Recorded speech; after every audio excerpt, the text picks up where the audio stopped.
I'll be the first to admit, there's something a little sad about watching a pirated copy of the original Star Wars trilogy. It's been out for as long as I've been alive. You'd think I'd own a legal copy by now. But really, where can you find a legal copy nowadays where Greedo shoots first? Nowhere. It's a sad fact of life. I pull another chip from the bag and munch as quietly as I can. I have the volume way down so I can hear the rest of the house easily. The crunching of the chip is almost loud enough to drown out Han's rant about the Falcon's speak. My eyes dart up to the girl on the ceiling. She's still staring, wide-eyed, her pupils dilated, and her claws clicking rhythmically at her sides while she sits watching me. I pull out my phone and snap another picture of her, checking to make sure the screen stays empty. It does, and I slide the device back into my pocket. The owners of the house had been right. They had a ghost, but it was a harmless haunt, incapable of manifestation.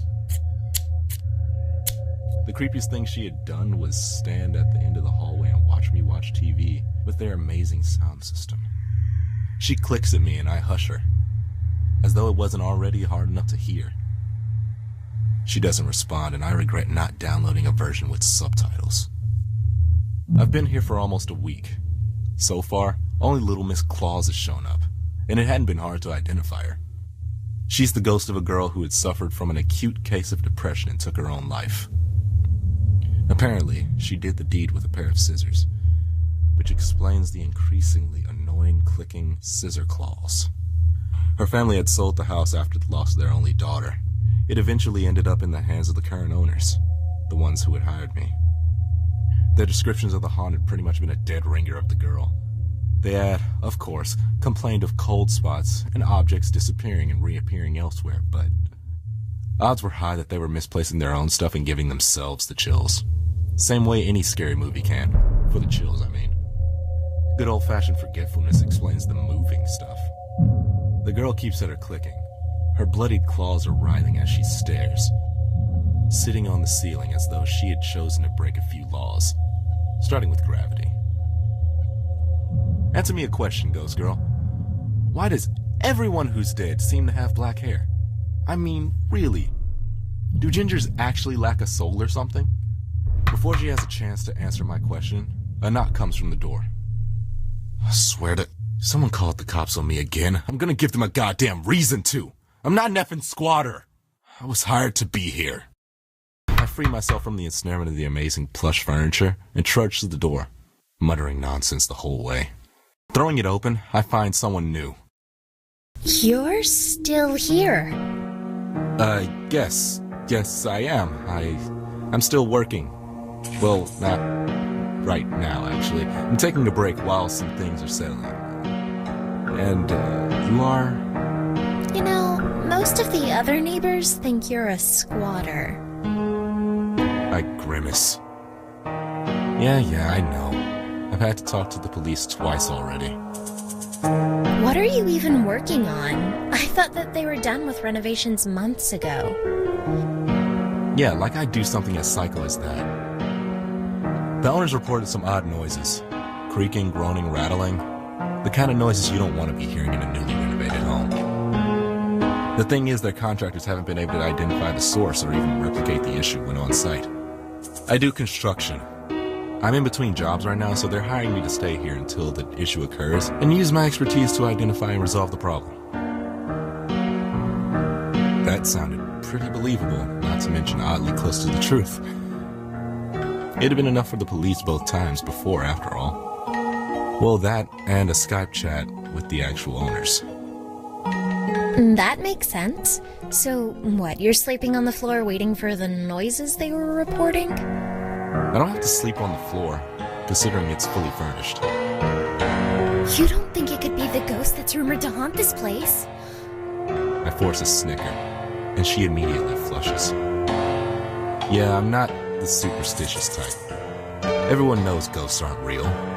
Everyone was wrong, of course. But I wasn't going to admit that right now. Look, I didn't... Though if it's a long-standing rumor, it might have been something to do with the foundation. Do you know how long this building has been haunted? She flushed further and bit her lip. What was she doing here? An amateur hour ghost hunter, maybe? I don't know. At least 10 years. That's when my family first moved in over there. She points to what was, more or less, a mansion across the street and a few houses down. Not that any of the other houses were less impressive. This was kind of a high-end neighborhood, which was a large part of the reason I had met law enforcement twice already. I suppose I'll have to go back at it again with my level. See if I can find anywhere that may hide a seam in the foundation. Do you need help? Okay, seriously, what was her deal? No, I've got it just fine. Oh, okay. Well, it was nice to meet you. You too, kid.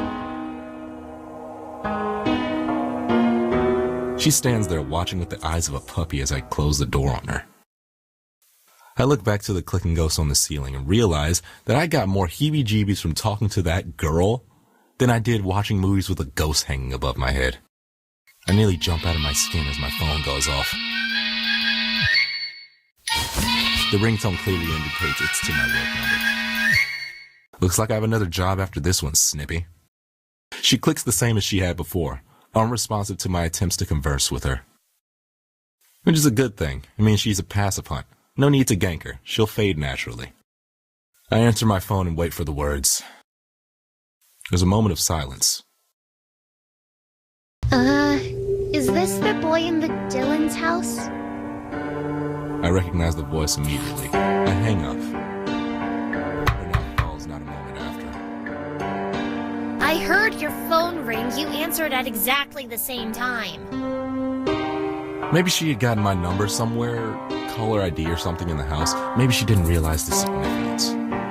How did you get my number? Wow, way to maintain an air of mystery.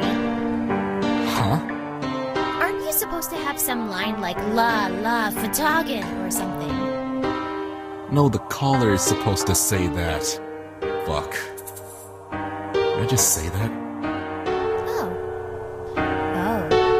An awkward pause hung itself, much like I was thinking about doing. Can I come in? It feels odd to talk about this kind of stuff on the other side of the door when you're right there. I grimace and let her in. How did you get my number? I read about it on 4chan. I wasn't sure it was you until just now, though. I had my suspicions from the moment you arrived. Someone posted my number on 4chan? You're nothing like I imagined from the urban legends, though. What, were you not expecting a black guy? Well, I was expecting someone tall and dark, so I suppose I was right in a sense. Oh, that's brave. A race joke. Why are you making it about that? Because I'm hoping it makes you feel uncomfortable and you'll leave. So, is it true? Is anything here? I almost turned to check on the girl in the ceiling, but maintained my gaze. Nothing that the tenants have to worry about, it would seem. That's an evasive answer. Will you leave if I give you some information? Yes. Well, maybe. It depends on what you tell me. I'd figured as much. I'm a spiritualist. I work for folks who think they have ghosts. I flip up my hood. With the appropriate ambience, I strike a much more intimidating character. The girl's face paled a little. No kidding. The hood is actually one I stole from the body of a serial killer. His psychic residue left it with an aura of violence that would invoke fear. It's a long story. What more would you know? Are they real? Yes, but they're so rare, you will never encounter one in your entire life. It was a half-truth. She wouldn't. She didn't have the spiritual perception. The lie lay in the rarity, as advertised by the clicking of the girl on the ceiling. Oh. And disappointment. Good. It shouldn't take much to push her towards boredom and a departure. She looks around the house, the disappointment slowly spreading to her face. So there's no... Why does she stop? I follow her gaze to the girl on the ceiling. The clicks grew louder. The ghost stood up in a violent convulsion. Oh no. She could see it, and it her. All at once, it rushed her, claws sweeping wildly as its seizure-like movements brought it closer. Fear had taken the girl's voice. Should I kill it? No, it's harmless to almost everyone. There's only one thing to do. I roar. I feel my body start to crumble. I always feel like this when I roar. To tell the truth, I still don't even know what I'm really doing. But I can feel myself die, just a little. And let's just say when I actually die, I'm gonna be a handful of a haunt for my successor. The girl on the ceiling stops in her tracks. A moment of pause and she retreats, sitting back above the TV where she had watched me earlier. I let out a breath as my soul snaps back into place. Behind me, I hear desperate gasping. Great, maybe a panic attack will scare her off. Slowly she raises her arm. I follow the finger. It's not pointing at the girl on the roof. There's someone out there. I turn to the glazed glass door. Pressed flush against the glass is a face without features and hands with fingers too long. For the first time in years, I felt my blood run cold. No. What's wrong? Her voice is still panicked. Scream again! Make it go away! I try to speak, but my voice catches in my throat as its hand glides smoothly to the doorknob, and the handle begins to turn. I lunge to turn the deadbolt. What's wrong? What is it? Why can't I speak? Scream again! The handle stops rattling. The form steps away from the door, fading into obscurity of the frosted glass. No. No, what? She was in shock. It was a defense mechanism. I wish I could easily overcome my fear with it. We need to figure out a way to escape. I had grown complacent. Even the most violent specter I'd encountered as of late had never actually threatened my life. Why? Can't you deal with it? Why are you scared of it and not the woman with bladed hands? That's the thing outside. I call it a slender. I don't know what it is. I don't know if there's more than one even. Slender? You call it a slender? Like Slender Man? I nod, watching for movement outside the door. The last one. I wince just thinking about it. I've only ever met someone like me once. It killed them. It doesn't obey any of the rules. In the distance of the back of the house, I hear a rattle, and then a slow, deafening creak. She gasps, then stifles her breath. Silence falls as even the clicking stops. It's inside. Oh God, it's here. Why did I come here? The ghost on the ceiling scuttles away, hurrying up the incline above the stairs. I try to steady my breathing. Slowly, I lean over, peering around the corner, down the hallway to the back half of the house. As still as the grave, it stands, a silhouette in the hallway. Fuck. Should I move? Should I run? The decision is made for me as a hand closes around my arm. The sight is gone as I feel myself tug backwards. I turn, following the girl from across the street up the stairs. Where are we going upstairs? There's nowhere to escape from there. It's too late to change my mind. Behind me, at the foot of the stairs, it stands, still as stone. Run! I flee, retreating to the safety of the master bedroom, locking the door. What was I thinking? I should have just kept running. Why did I stop? Why did I think you would be different than anyone else? What? I thought you were strong. I mean, you are strong, that's obvious. You were able to travel so far. I just took a plane. Jesus, you're that strong? You can keep up that level of manifestation long enough to fly on a plane? What? I mean, I can appear within 10 miles of where I died, compared to the boy that those creatures devoured. What are you talking about? I've never met a ghost as strong as you. I'm not dead. Abruptly, she stops in her tracks. Are you kidding? How can you be so strong and not realize you're dead? I'm not dead. Look, it doesn't matter what you think, because in a moment that thing is going to come in here. She grimaced, holding back tears. It's going to come in here and kill me again. I'm not ready for that. Dying once was bad enough.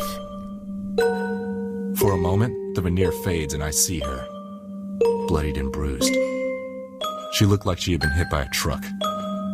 You're a ghost? Splinters hit my shoulder.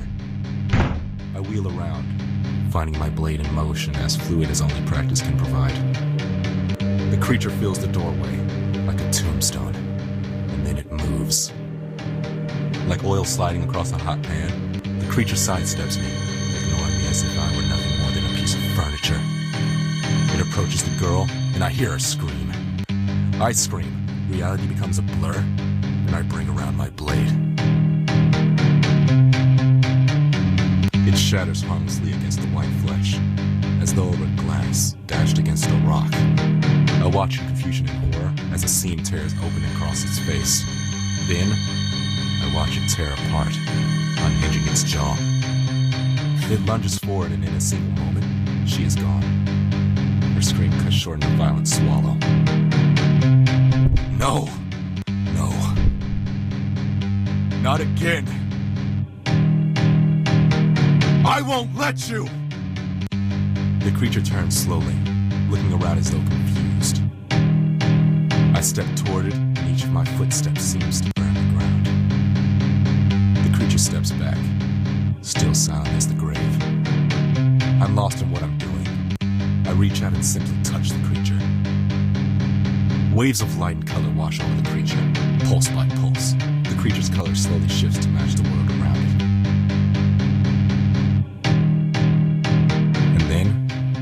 It's simply gone. My breathing steadies, and the color fades. Eventually, the world turns pale, normalcy descending. The creature is simply gone. What was that? I looked down, opening and closing my fists. There was nothing left of whatever I had done, or the Slender for that matter. I look around the room, impossibly confused. No, seriously, what the fuck was that? I don't know. Am I supposed to know? No. Damn, I hurt all over. Who are you anyway? Tulip. My name's Tulip. Tulip? Brooks? Yeah. Then who? I turned to watch the scissor girl skitter away. I don't know. She's been here since before I died. I flopped back down, laying flat on the floor, and closed my eyes.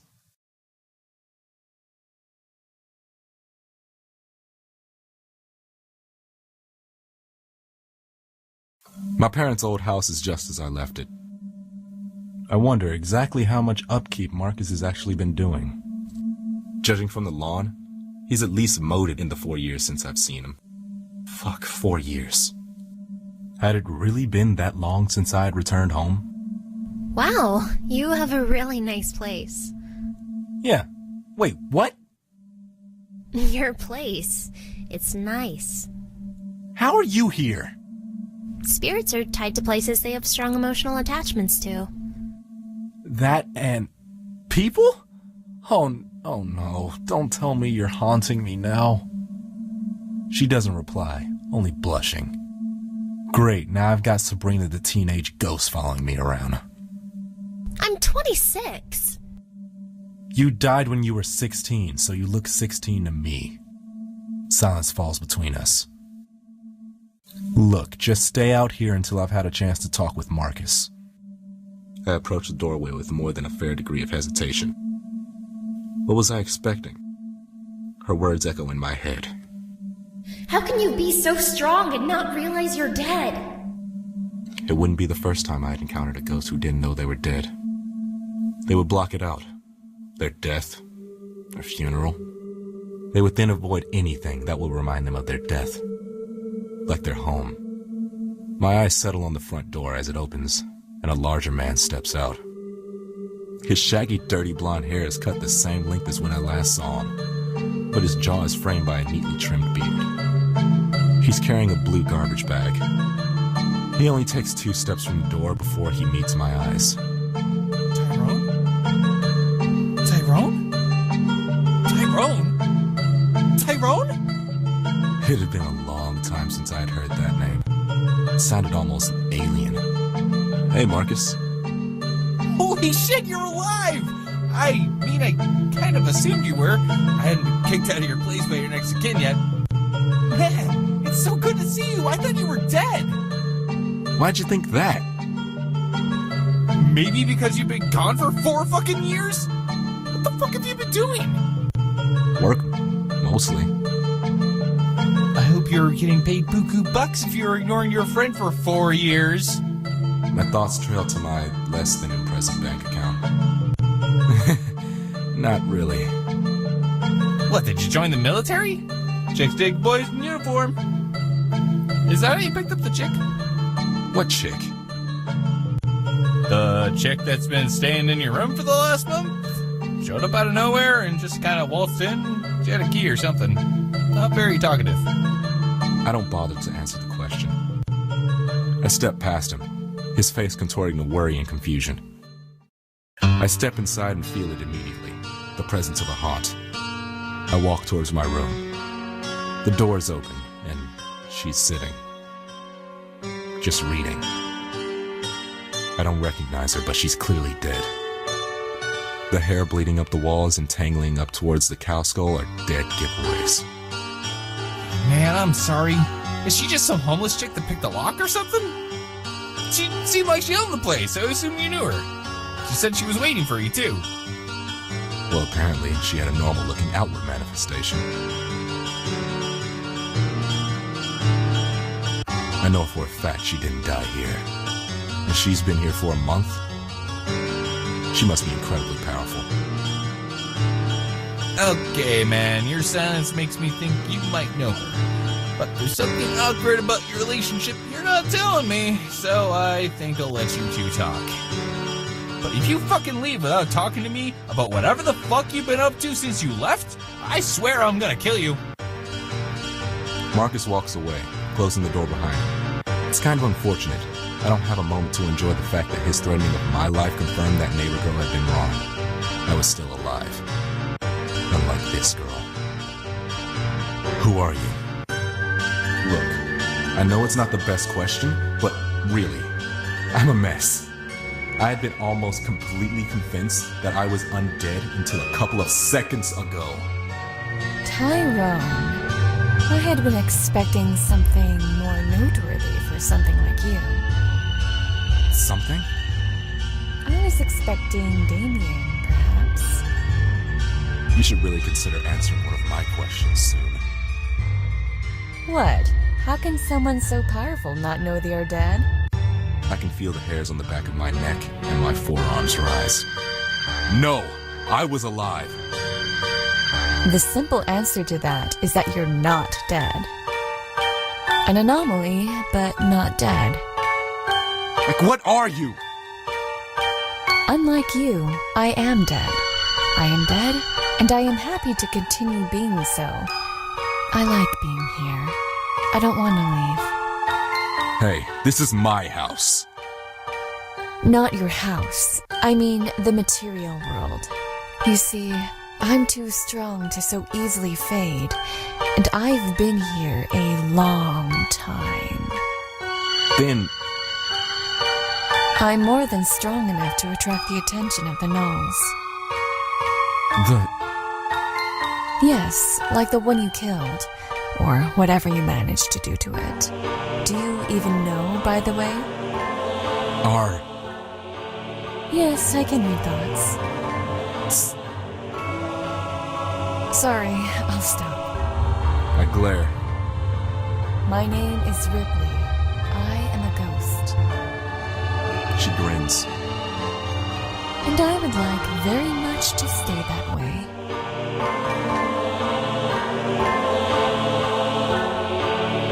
So, you're a ghost? Or is she a ghost? Are you both ghosts? supposed to. Oh man, I knew that chili had gone bad. I swear I'll buy better Tupperware in the next life.